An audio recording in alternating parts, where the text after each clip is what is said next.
দিল্লির তুর্কমান গেট এলাকার ফয়েজ ইলাহি মসজিদের কাছে বুধবার ভোররাতে বুলডোজার অভিযান চালানো হয়। পুলিশ কর্তৃপক্ষের দাবি, মসজিদের আশেপাশে অবৈধ নির্মাণ ভেঙে ফেলার জন্য এই অভিযান চালানো হয়েছে। মসজিদের স্থাপনা ভাঙতে অন্তত 30টিরও বেশি বুলডোজার মোতায়েন করা হয়েছিল বলে নিশ্চিত করেছে প্রশাসন। দিল্লি পৌরসভার কর্তারা জানিয়েছেন, রাত 1টা থেকে বুলডোজার অভিযানটি শুরু হয়। এই অভিযানে 4 থেকে 5 জন পুলিশ সদস্য আহত হয়েছেন বলেও জানানো হয়েছে। মঙ্গলবার দিল্লি হাইকোর্ট মসজিদ ফয়েজ এলাহির ব্যবস্থাপনা কমিটির দায়ের করা একটি আবেদনের উপর নোটিশ জারি করেছিল, যেখানে রামলীলা ময়দানে মসজিদ এবং কবরস্থান সংলগ্ন দখল উচ্ছেদের জন্য দিল্লি পৌরসভার সিদ্ধান্তকে চ্যালেঞ্জ জানানো হয়েছে।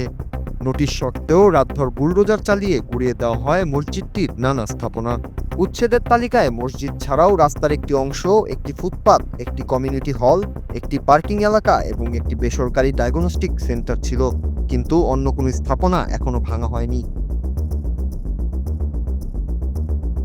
এই বুলডোজার অভিযানের বিরুদ্ধে স্থানীয় বাসিন্দাদের তীব্র প্রতিরোধের মুখে পড়তে হয় কর্তৃপক্ষকে। বহু মানুষ ঘটনাস্থলে জড়ো হয়ে প্রতিবাদ জানায়। আশেপাশে বাস করা মুসলিম সম্প্রদায়ের লোক এই অভিযানের বিরুদ্ধে নানা স্লোগান দিতে থাকে। একসময় তীব্র প্রতিরোধের মুখে পড়লে পুলিশ টিয়ারশেল ও লাঠিচার্জের মাধ্যমে জনতাকে ছত্রভঙ্গ করে দেয়। পরিস্থিতি নিয়ন্ত্রণের বাইরে যাতে না যায় সেজন্য এলাকায় পর্যাপ্ত পুলিশ মোতায়েন রয়েছে।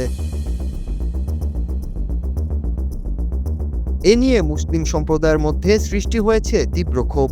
দিল্লি পৌরসভার এই সিদ্ধান্ত নেওয়া হয় হাইকোর্টের ডিভিশন বেঞ্চের 12 নভেম্বর 2025 সালের নির্দেশনা অনুযায়ী।